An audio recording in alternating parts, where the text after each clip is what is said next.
Welcome back, viewers, to another episode of Spider Willy Adventures. We're here in my kitchen today. Last episode we made salami. Today we're making beef jerky.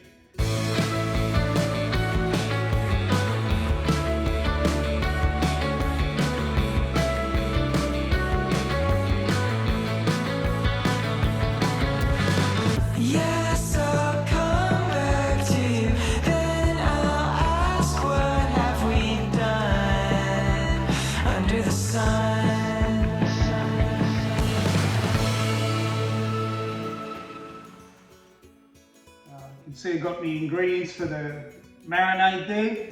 We've got 4.9 kilos of beef silver side.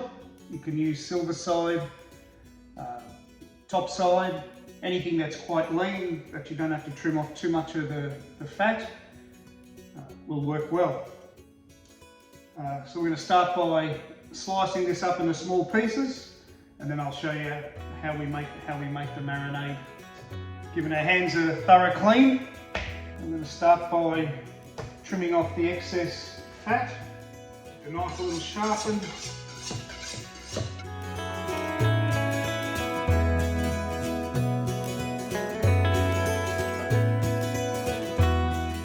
So we finished step one.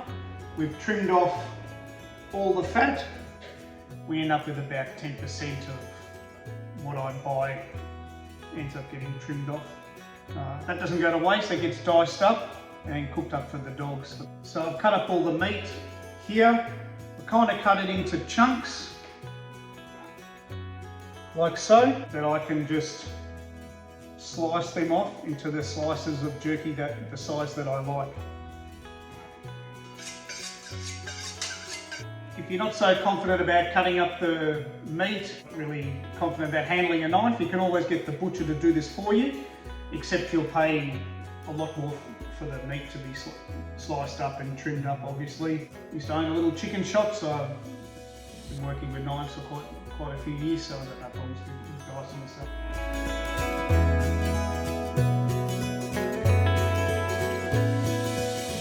Just trying to get the slices the same sort of thickness. That's about how thick I cut it.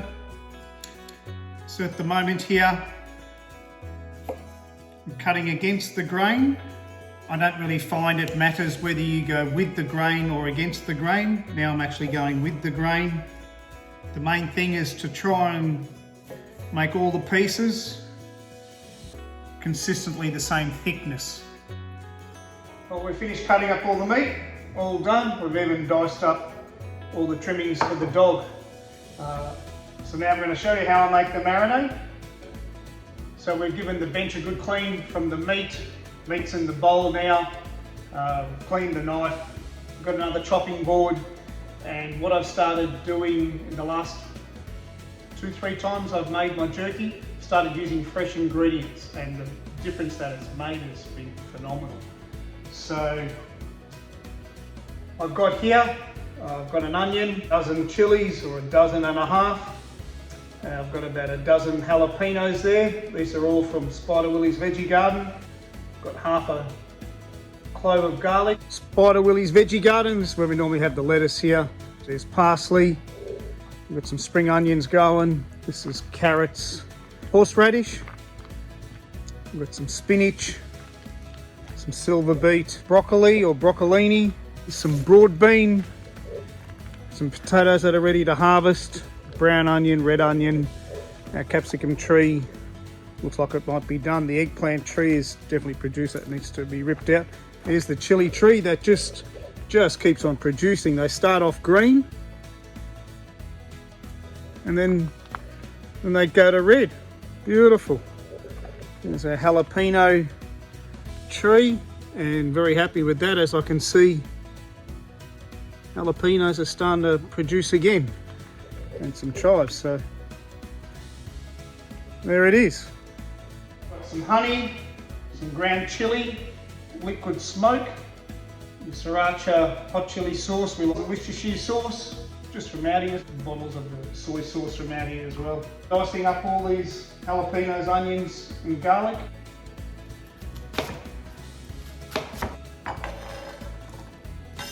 go ahead and chop all the ends of the chilies off.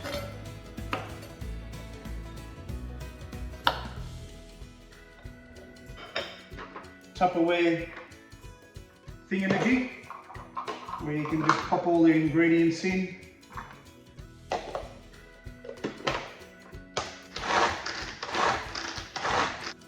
Beautiful. You can smell the fresh ingredients there. Next lot. All the onion's done, I can tell you that much. Woo. So now we're up to making the marinade.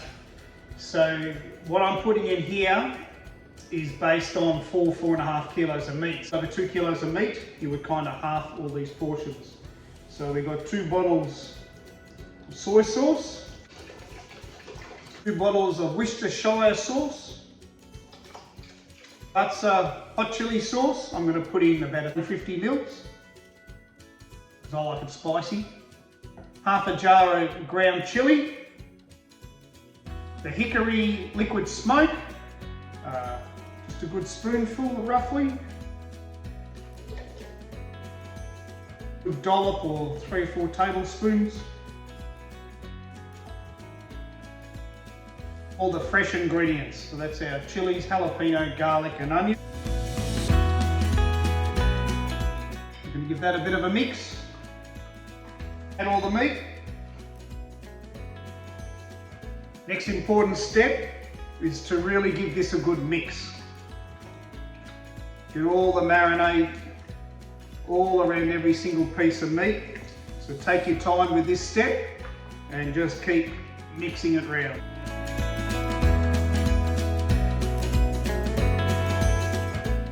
That's how she'll come out. Smelling beautiful. Just get yourself a bit of Glad wrap. Just pop that on top. Add jerky into the fridge. Today's Saturday, I'm going to be smoking that on Tuesday. So that's going to be marinating in there for 3 days. In the past I've kept it for 24 hours and it's just not long enough. You at least want it in the fridge for 2 days. You like your jerky to come out, whatever flavours you like, you put in. But as a base, you would use your soy sauce, your Worcestershire sauce, a little bit of liquid smoke, a dollop of the honey, fresh onion. Remember, whatever fresh ingredients you like, put them in. That'll add to the flavour. I like it spicy, so I've got to start off with these as a base and then just put whatever fresh ingredients that you would like. So that's it for now. And in 3 days' time, we'll pull that out and I'll show you how we smoke it. You won't have to wait 3 days though. The video will just keep going. 3 days later, we've taken the jerky out of the fridge.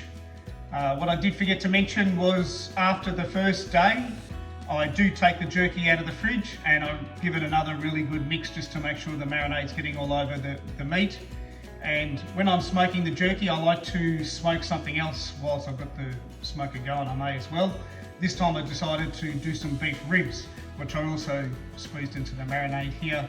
Get those out, then I'm going to show you how I skewer up all the slices of jerky and how we hang them in the smoker. So let's get into it. I sliced 4 of these beef ribs.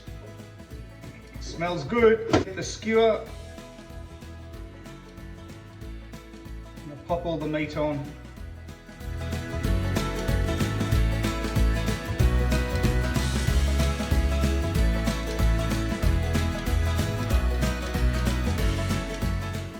So that's all the beef jerky now all skewered up. I popped the beef in with the beef because it was beef. Sometimes I marinate chicken or pork or lamb or something else. In that case, I wouldn't cross-contaminate the meat. I would have poured some of that marinade when I made it first into another bowl and put whatever I was in with that, not to cross-contaminate the meat. So now I'm going to get all these skewers and hang them in between each rack here. Carefully making sure that all the pieces of meat are hanging down nice and straight, nice and evenly spaced, giving it the best chance to smoke. And first row done. Just move that down, get the next one and continue.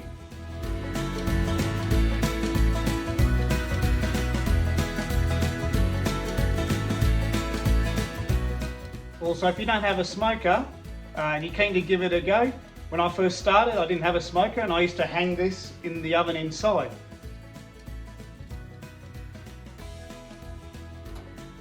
Just going to put the 4 beef ribs up top, turn them sideways. No point having the bone on the bottom and the flavour can't go through, so the marinade that was in the pot doesn't go into waste. In my smoker they give you a little container to pour the marinade in, and that slides into the bottom of the smoker. Next step is to pop in the hickory hardwood pellets. This is what I use, sticking with the hickory flavour.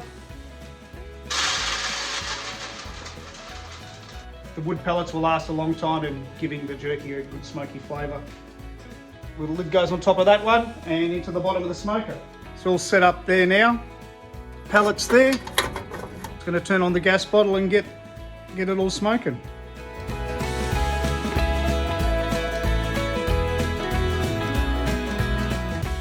Turn these all the way down to as low as they go.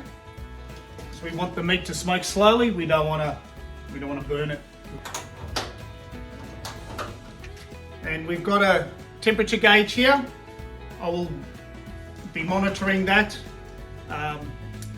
You want it to sit between about 80 to 100 degrees at the very most. I won't open this for about 3.5 to 4 hours. Just got to carefully monitor the temperature. And we're away smoking. Woo-hoo. I've also got a little vent here on the top of my smoker. I can change the angle here with how much air I'm letting in and out. And same thing down the bottom here, coming into the bottom of the smoker. So I tend to have it half open. Just helps you, just another little device there that you can help monitor the temperature on your smoker. Might be a little bit hard to see. Temperature gauge seems to have a little bit of moisture in it, but the larger numbers on the outside are Fahrenheit. The smaller numbers on the inside are Celsius. So the first number there's 50, and that second number there's 100. And at the moment we're sitting 80 to 90 degrees. So that's perfect at the moment, 80 to 90 degrees. Monitoring that, make sure that's where the temperature stays. If it changes from that, then we'll have to turn off one of the burners at the bottom. Just going to interrupt the video here. On the last video, you would have seen we're making salami and pulling all the salamis down so as they seem to be done. Today it's been 3 weeks since the day we made the salami. It is supposed to take about 5 or 6 weeks. Open a couple of the salamis, giving them a try. So this one here, starting weight was 494 grams. I was meant to let it get back to 346. The actual scale is showing 256. Just to show you, the copper collo started at 849 grams, was meant to come down to 595, and it's at 582. Copper collo has lost its 30% and it's all done. The salamis looks like they've actually lost 50%. There's the salami, beautiful.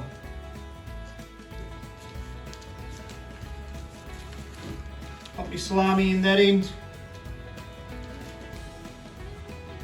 Back on there. Press it till it clicks. Press the vacuum and seal. It's vacuumed, the little blue light comes on, sealing the other end now. Voila, there she's done. There you have your salami all cryovac.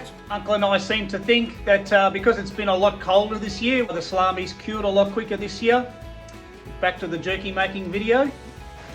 I picked today to smoke the jerky because the forecast was for rain, and it's teeming now. So the jerky's been in here for 4 hours now. This is where I take it out. I'll show you what I do. I take them all off the skewers. The ones that are ready, they're ready. The ones that need a little bit longer, we'll pop them back in. Good. I'll take these out. So I take the rack out of the smoker, pop it on here. Found this is the quickest way for me to get the jerky off the skewers. Slide them all off. So now what I do is I go through the bits that are done, I put them aside, and the bits that take that are going to need going in there for a bit longer, I just lay them on the rack mat to put on the skewers. All back in the smoker, let's close it up, keep it smoking. As we wait for the last of the jerky to finish smoking, just enjoying these beautiful beef ribs. Like, they are so good. Pretty good, eh, Bonnie? You can have some of the fatty bit. And we're just about to take the last rack of jerky out of the smoker. All the little pellets have burnt and given us the nice smoky flavour in the jerky. There's the last of the jerky, all done now. With a couple of ice cream containers of jerky. If you kept it in the fridge, it'd be fine.